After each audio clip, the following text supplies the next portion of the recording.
आगे आप कौन सा पेज इस्तेमाल करते हैं। तो जो बाकी सारी टाइपिंग आपने करी है, बहुत इधर से उधर से आपने बहुत सारी फॉर्मेटिंग करी, जस्टिफाई भी कर लिया, पेज को पूरा सेट कर लिया, और जब बाद में आपने प्रिंट निकाला तो प्रिंट कट गया या ठीक नहीं आया, वो उसी वजह से होता है कि आप पेज साइज़ पर गौर ही नहीं करते हैं। तो यहाँ पे सबसे पहले पेज साइज़ सेट करिए। अब चलते हैं हम इसके लेआउट पर। तो यहाँ पर ये जो आपको दिख रहा है ये पेज है, इधर उधर ये जो नीला हिस्सा है आप इस पर टाइप नहीं कर सकते हैं।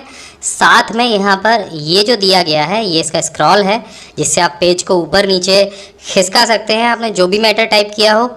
यहाँ पर आपको दिखाई देगा दोनों साइड में रूलर यानी पैमाना, और ये आपके पेज के साइज़ को बताता है कि आपका पेज कितना लंबा चौड़ा है। और इस पैमाने पर भी आपको दो कलर दिख रहे होंगे, एक तो यहाँ पर ये हल्का नीला सा, ये क्योंकि ब्लू हमने थीम कलर ले रखा है तो यहाँ पर अभी नीला दिख रहा है। अभी और कोई कलर लेंगे तो ये कुछ और कलर का दिखेगा, लेकिन फ़िलहाल बात ये है कि यहाँ पर ये जो कलर है यहाँ से लेके यहाँ तक आप इसमें कुछ भी टाइप नहीं कर सकते हैं।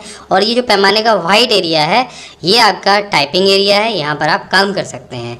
जिस तरह से ये साइड से छूटा हुआ है लेफ़्ट और राइट से, उसी तरह से ये ऊपर और नीचे भी छूटा हुआ है पेज के, और इसको MS वर्ड की भाषा में पेज मार्जिन कहते हैं। और पेज मार्जिन जितना जितना आप छोड़ देंगे ऊपर और नीचे से या दाएं बाएं से, उतने एरिया में आप टाइप नहीं कर पाएंगे। बाकी सारा एरिया आपके टाइपिंग के लिए फ्री है, आप कितना भी कुछ भी अगर टाइप करना चाहें तो आप कर सकते हैं, यहाँ पर आपको टाइप नहीं करना है।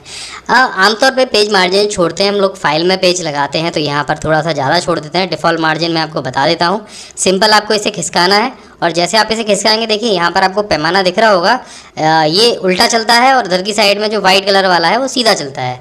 तो यहाँ पर हम लगभग जब भी सरकारी काम कुछ करते हैं तो यहाँ पर हम 1.5 के लगभग मार्जिन को छोड़ देते हैं, और यहाँ पर हम 0.5 मार्जिन को छोड़ते हैं। ये दोनों मार्जिन आप माउस से खिसका सकते हैं। इसी तरह से ऊपर वाला और नीचे वाला मार्जिन अगर आपको सेट करना हो तो भी आप इसके बीच में माउस ले जाइए और यहाँ से आप इसे ऊपर नीचे खिसका सकते हैं। तो ये तो हो गया पेज का जो बेसिक सेटअप है वो। अब इसके बाद थोड़ा सा और बात कर लेते हैं। यहाँ पर आप ऊपर देख रहे हैं जो होम मेन्यू है, होम मेन्यू में आपको बोल्ड, इटैलिक, अंडरलाइन, फ़ॉन्ट बदलना, फ़ॉन्ट साइज़ को चेंज करना, ये बहुत सारी बेसिक चीज़ें हैं जो आपको आती होंगी। थोड़ी सी एडवांस में इसमें मैं आपको बता देता हूँ। इसमें एक फार्मूला होता है, उसको पहले मैं आपको लगा के दिखा देता हूँ। यहाँ पर होता है RAND, और यहाँ पे हम इसको कॉमा लगा के बंद करेंगे, एंटर कराएंगे तो यहाँ पर एक पैराग्राफ हमारे पास जो रैंडमली है वो आके दिख जाएगा। ये एक बहुत सीक्रेट ट्रिक होती है MS वर्ड की, हिडन ट्रिक आप इसको बोलेंगे तो भी है। ये समझाने के लिए हम इसको इस्तेमाल करते हैं। तो असल में रेंड करता क्या है, रेंड करता है यहाँ पर मैं आपको दिखा देता हूँ दोबारा से लगा के, कि यहाँ पर हमें 2 पैराग्राफ चाहिए जिसमें कि 2 सेंटेंस हों या 3 सेंटेंस हों। तो उसकी संख्या हम पीछे लिख देते हैं, ब्रैकेट को बंद करते हैं और एंटर करा देते हैं। तो यहाँ पर आप देखिए आपके पास 2 लाइन वाले 2 पैराग्राफ या 2 सेंटेंस वाले 2 पैराग्राफ आ गए हैं। अब मैं आपको कुछ समझा पाऊँगा बड़े आराम से। तो यहाँ पर आप देख रहे हैं कि ये सारी जो आपको जो दिख रहा है फ़ॉन्ट का जो पूरा एरिया है, असल में ये जब आप इसमें से कुछ भी चेंज इसमें करेंगे किसी भी फ़ॉन्ट में तो वो उस फ़ॉन्ट की फॉर्मेटिंग कहलाएगा। यानी हमने यहाँ से इसका अगर साइज़ चेंज कर दिया, देखिए इस तरह से, तो हमने इसकी फॉर्मेटिंग में बदलाव किया है। अगर हमने इसका फ़ॉन्ट स्टाइल चेंज किया है तो भी हमने इसकी फ़ॉन्ट में बदलाव किया है, और अगर हमने इसका कलर चेंज किया है तो भी हमने इसके फ़ॉन्ट में या फॉर्मेटिंग में बदलाव किया है। अब यही सारी चीज़ें आपको किसी और टेक्स्ट पर भी इस्तेमाल करनी है। तो जो मैंने ऑन में इस्तेमाल किया है वही मुझे इस टैब में या इंसर्ट में इस्तेमाल करना है। तो यहाँ पर एक बहुत प्यारा सा ऑप्शन दिया गया होता है फॉर्मेट प्रिंटर। तो यहाँ पर आपको इसको सेलेक्ट करना है, फॉर्मेट प्रिंटर पर जाना है और दोबारा से जिस भी फ़ॉन्ट को इसके जैसा बनाना हो उसको सेलेक्ट कर लेना है। तो आप देखेंगे सेम इसके जैसा बन गया, जबकि हमें यही नहीं पता था कि इसमें हमने कौन कौन सा फ़ॉन्ट इस्तेमाल किया था, कौन सा कलर इस्तेमाल किया था। तो ये यहाँ पर ये बहुत यूज़फुल ऑप्शन है फॉर्मेट प्रिंटर। बाकी सारी चीज़ें मोस्टली सभी लोगों को पता होती हैं। यहाँ पर एक ऑप्शन और भी है बहुत प्यारा सा, कि अगर आपको ये फॉर्मेटिंग दोबारा से डिफ़ॉल्ट करनी है तो यहाँ पर इस ऑप्शन को आप प्रेस कर दीजिए। तो इससे होगा क्या कि जो आपकी सारी फॉर्मेटिंग होगी वो क्लियर हो जाएगी, यानी आपने जो कुछ भी लगाया होगा वो हट जाएगा। इसके बाद में यहाँ पर बुलेट्स और नंबर्स दिए गए हैं, ये अपने आप में विशेष होते हैं। अगर आपको कोई लिस्ट तैयार करनी है तो आप सिंपल इसको एंटर कीजिए, यहाँ पे इसको ऑन कर लीजिए बस एक बार, और यहाँ पर आपको उसको लिखते जाना है। जैसे अभी मैं हिंदी में लिखता जा रहा हूँ, हिंदी के लिए मैं यहाँ पे यूनिकोड फ़ॉन्ट का इस्तेमाल कर रहा हूँ। आप कुर्तेदेव देवलेस कोई भी कर सकते हैं। तो यहाँ पर मैंने लिखा कंप्यूटर, उसके बाद एंटर किया, उसके बाद लिखा प्रिंटर। तो यहाँ पर आप देखिए जैसे मैं एंटर करता जा रहा हूँ वैसे वैसे ये एक लिस्ट को तैयार करता जाता है। अब यहाँ पे हमने बुलेट लिस्ट तैयार करी है, आप चाहें तो नंबर भी ले सकते हैं। तो बस इसको सेलेक्ट करना है और यहाँ से ये आपको नंबरिंग लिस्ट मिल जाएगी, इस पर क्लिक कर दीजिए। तो यहाँ पर आप क्या देखेंगे, जो बुलेट लिस्ट थी उसके आगे के नंबर आ गए। अब अगर आपको इसकी भी एक सब लिस्ट बनानी है जैसे प्रिंटर की, तो बस आप प्रिंटर के नीचे एक एंटर करिए और अपने कीबोर्ड के टैब बटन को प्रेस कर दीजिए। तो आप देखेंगे एक प्रिंटर की भी सब लिस्ट आ जाएगी, जिसमें मुझे लिखना है कलर प्रिंटर और लेज़र प्रिंटर।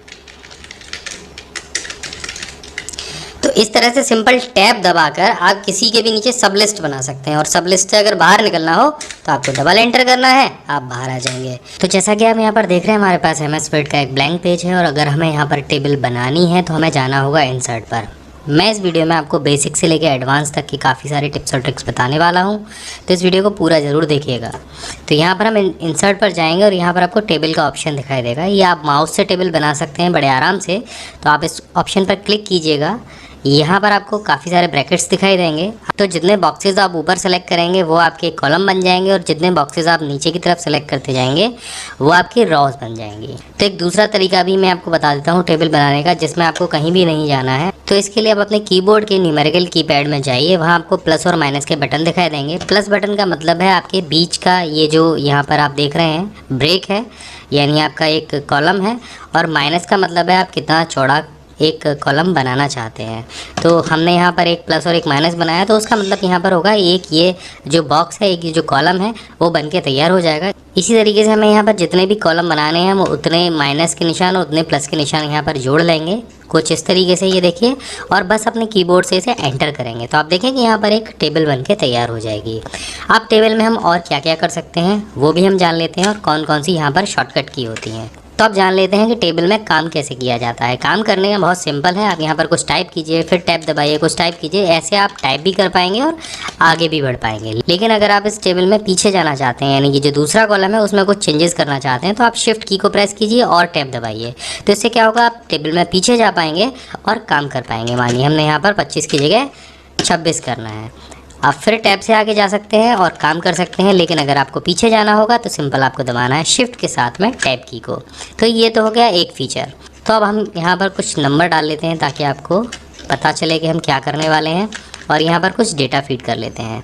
अब यहाँ पर मैंने कुछ डेटा फीड कर लिया। मान लीजिए आपको 2 और 3 के बीच में एक आपको रॉ और यहाँ पर एंटर करनी है, तो उसके लिए आप क्या करेंगे, तो उसके लिए यहाँ पर एक बहुत सिंपल शॉर्टकट है। आप जाएंगे दूसरे सेल के सबसे लास्ट में, यानी बाहर की तरफ, और एंटर बटन को प्रेस करेंगे। तो इससे होगा क्या कि कॉलम 2 और 3 के बीच में एक रॉ एंटर हो जाएगी, यानी ये रॉ उस कॉलम के बाद में एंटर हुई है जिसके पीछे आप कर्सर लेकर गए थे और वहाँ पर आपने एंटर का बटन प्रेस किया था। अगर 3 के बाद एक आप रॉ एंटर करना चाहते हैं तो टेबल के बाहर जाकर आप कर्सर को रखिए और सिर्फ एंटर प्रेस कीजिए। तो इससे होगा क्या कि आपकी रॉ के बाद में एक नई रॉ यहाँ पर एंटर हो जाएगी। तो अगर आप चाहते हैं इस टेबल में से 2 टेबल बनाना है, यानी आप तीसरे वाले पॉइंट से एक नई टेबल बनाना चाहते हैं, तो पूरी टेबल को सिलेक्ट कर लीजिए और ऑल्ट के साथ में शिफ्ट बटन को प्रेस कीजिए। अब आपको सिंपल अपना डाउन एरो प्रेस करना है और आप देखेंगे ये जो टेबल है ये आपकी ऊपर वाली टेबल से अलग हो जाएगी। ये बहुत आसान है, बहुत ईजी ट्रिक है आपके टेबल में काम करने का। अगर दोबारा आप इस टेबल को ऊपर वाली टेबल से जोड़ना चाहते हैं तो बस ऑल्ट के साथ में शिफ्ट की को प्रेस कीजिए और अप एरो की को प्रेस कर दीजिए। तो ये भी बहुत सरल तरीका है टेबल को जोड़ने का। अब यहाँ पर एक ट्रिक मैं भी और आपको बताना चाहता हूँ। अगर 3 नंबर वाली रॉ को आप 1 नंबर वाली रॉ के ऊपर ले जाना चाहते हैं तो आप कॉपी और पेस्ट करेंगे। तो इसके लिए आपको कॉपी पेस्ट कुछ नहीं करना है, आप पूरी जो रॉ है उसको सिलेक्ट कीजिए और यही शिफ्ट के साथ में ऑल्ट की आपको प्रेस करनी है, अप एरो की प्रेस करनी है, और आप देखेंगे जो 3 नंबर वाला जो कॉलम है वो आपके 1 नंबर वाले कॉलम के ऊपर आ जाएगा। अब बता देता हूँ आपको टेबल में मर्ज करने का तरीका। अगर आपको 2 या 2 से ज़्यादा सेल का एक सेल बनाना है, यानी उनको मर्ज करना है, तो आपको सिंपल उन सभी सेल्स को सेलेक्ट करना होगा और ऑल्ट के साथ में ए और उसके बाद एम को प्रेस करना होगा। तो आप देखेंगे यहाँ पर वो सेल मर्ज हो जाएंगे। कहीं पे भी आप कोई भी सेल मर्ज करना हो आपको, आप देखिए यहाँ पर जैसे ये 2 सेल मर्ज करने हैं तो पहले ऑल्ट दबाइए, फिर ए दबाइए, फिर एम दबाइए, तो ये जो सेल हैं वो मर्ज हो जाएंगे। ये बहुत अच्छी शॉर्टकट की है, आप इसका इस्तेमाल कर सकते हैं अपने सेल्स को मर्ज करने के लिए। तो इसके बाद एक तरीका मैं और भी आपको बताना चाहता हूँ उस टेबल को स्प्लिट करने का। आपको सिर्फ दबाना है शिफ्ट, कंट्रोल और एंटर, तो आपकी जो टेबल है वो 2 टुकड़ों में इंस्टेंटली बट जाएगी, यानी कट जाएगी। अब यहाँ पर अगर आपको लगता है कि आपने इसे गलत काट दिया, दूसरा वाला जो रॉ था, यानी ये वाला जो रॉ था वो ऊपर वाली टेबल में शामिल होना चाहिए था, तो आप सिंपल इस रॉ में माउस का कर्सर ले जाइए, शिफ्ट के साथ ऑल्ट की को प्रेस कीजिए और कीबोर्ड पर जो अप एरो की होती है उसको प्रेस कीजिए। आप देखेंगे जो एक रॉ है वो नीचे वाली टेबल से उठकर ऊपर वाली रॉ में ज्वाइन हो जाएगी। तो किसी भी रॉ और कॉलम को डिलीट करना यहाँ पे बहुत आसान है। किसी भी रॉ और कॉलम को डिलीट करने के लिए आपको सिंपल उसको सेलेक्ट करना है। तो इस तरीके से जो एरो की है वो वहाँ पर आ जाएगी छोटी होकर, बस उसको सेलेक्ट कर लीजिए एक बार में, राइट क्लिक कीजिए और यहाँ पर आपको डिलीट कॉलम का ऑप्शन मिल जाएगा। तो इस तरीके से आप कोई भी एक पर्टिकुलर कॉलम डिलीट कर सकते हैं। इसी तरीके से आप रॉ को भी सेलेक्ट कर लीजिए, राइट क्लिक कीजिए। अब यहाँ पर आपको डिलीट सेल का ऑप्शन मिलेगा, इस पर क्लिक करते ही यहाँ पर आपको आएगा डिलीट सेल का ऑप्शन और डिलीट एंटायर रॉ का ऑप्शन आपको यहाँ पर मिलेगा। इसे ओके कर देंगे तो ये जो रॉ है ये आपकी डिलीट हो जाएगी। अब इसके बाद में ये जो आप देखेंगे ये पूरी जो टेबल है वो आपके पेज से छोटी हो गई है। इस टेबल को कैसे आप पेज पर फिट करेंगे उसके लिए यहाँ पर आपको एक आइकन दिखाई देगा, इस आइकन पर क्लिक कीजिए।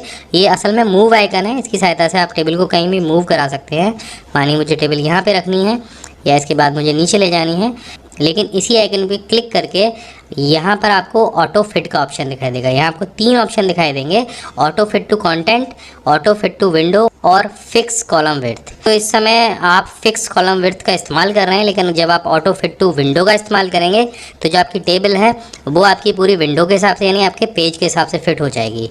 और जो दूसरा ऑप्शन है ऑटो फिट टू कंटेंट, तो ये क्या करेगा, ये आपके जो टेबल में जो भी टेक्स्ट लिखा होगा उसके हिसाब से कॉलम को सेट कर देगी। तो इसको करके देख लेते हैं। ये कुछ इस तरीके से आएगा, यानी आपने यहाँ पर 3 नंबर लिखे हैं तो 3 नंबर्स के हिसाब से सेट हो जाएगा। कहीं अगर 5 नंबर हैं तो 5 नंबर के हिसाब से ये टेबल की विड्थ है वो सेट हो जाएगी। लेकिन अगर आप ऑटो फिट टू विंडो करते हैं तो सभी कॉलम आपके जो पेज है उसके हिसाब से यहाँ पर सेट हो जाएंगे। अब यहाँ पर सबसे काम की चीज़ मैं आपको बताने वाला हूँ वो है टेक्स्ट डायरेक्शन। मान लीजिए आपने यहाँ पर कोई बहुत लंबा शब्द लिखा है, जैसे यहाँ पर मैं लिख देता हूँ माय बिग गाइड, लेकिन ये जो कॉलम है उसके हिसाब से बहुत छोटा है। तो ऐसे शब्दों को लिखने के लिए हम इसका टेक्स्ट डायरेक्शन बदल देते हैं। टेक्स्ट डायरेक्शन कैसे बदलते हैं वो मैं आपको बता देता हूँ। बस आपको इस स्टाइल को सेलेक्ट करना है, राइट क्लिक करना है और यहाँ पर आपको दिखाई देगा टेक्स्ट डायरेक्शन का ऑप्शन, इस पर क्लिक कर दीजिए। आप यहाँ पर देखेंगे आपको 3 तरीके के ओरिएंटेशन दिखाई देंगे। तो ये जब आप इस पर क्लिक करेंगे और ओके करेंगे तो आपको जो टेक्स्ट है वो कुछ इस तरीके से दिखाई देगा। और उसके बाद अगर आप दूसरे ऑप्शन को सिलेक्ट करते हैं यानी दूसरा टेक्स्ट डायरेक्शन सेलेक्ट करते हैं तो आपको जो आपके कीवर्ड्स हैं वो कुछ ऐसे तरीके से दिखाई देंगे। तो आप जैसे भी चाहें टेक्स्ट डायरेक्शन का इस्तेमाल कर सकते हैं। जब आपके पास कॉलम की संख्या ज़्यादा होती है, टेक्स्ट आपको ज़्यादा लिखने होते हैं, तब हम इसका इस्तेमाल करते हैं। तो एक छोटे से पेज पर हम अपने टेक्स्ट को सेलेक्ट कर सकते हैं। जब हम इस टेक्स्ट डायरेक्शन को इस्तेमाल करेंगे तो आप देखेंगे ऊपर के जो सारे ऑप्शन हैं वो उसी तरीके से हो जाएंगे जैसे नीचे वाला आपका टेक्स्ट डायरेक्शन है। इसको अगर आप सीधा कर देंगे, सीधा करने के लिए आपको सिंपल कुछ नहीं करना है, आपको सेलेक्ट करना है, टेक्स्ट डायरेक्शन में जाना है और यहाँ पर ऊपर वाले टेक्स्ट को सेलेक्ट करना है। तो ये जो टेक्स्ट है वो सीधा भी हो जाएगा। अब बात कर लेते हैं सेल को स्प्लिट करने की या काटने की। अभी हमने सेल को मर्ज किया था, लेकिन अगर सेल को आपको किसी टुकड़ों में काटना है तो आपको सेल में राइट क्लिक करना होगा और यहाँ पर आपको स्प्लिट सेल का ऑप्शन दिखाई देगा। यहाँ पर आपको नंबर ऑफ कॉलम और नंबर ऑफ रॉज पूछ जाएंगे, तो नंबर ऑफ रॉ आप एक ही सेलेक्ट कीजिएगा, लेकिन आप जितने भी कॉलम में उसे काटना चाहते हैं वहाँ ऊपर कॉलम सेलेक्ट कर लीजिए और इसे यहाँ से ओके कीजिए। तो आप देखेंगे जो आपका सेल है वो उतने ही टुकड़ों में कट जाएगा। अभी हमने 4 में काटा है, अगर आप चाहते हैं कि ये 5 में कटे तो ये 5 में भी कटेगा। तो दोबारा से हम इसको करके देख लेते हैं। स्प्लिट सेल्स में हम जाते हैं और यहाँ से इसको 5 पे सेलेक्ट करते हैं और ओके कर देते हैं। तो आप देखेंगे ये 5 बराबर टुकड़ों में कट जाएगा।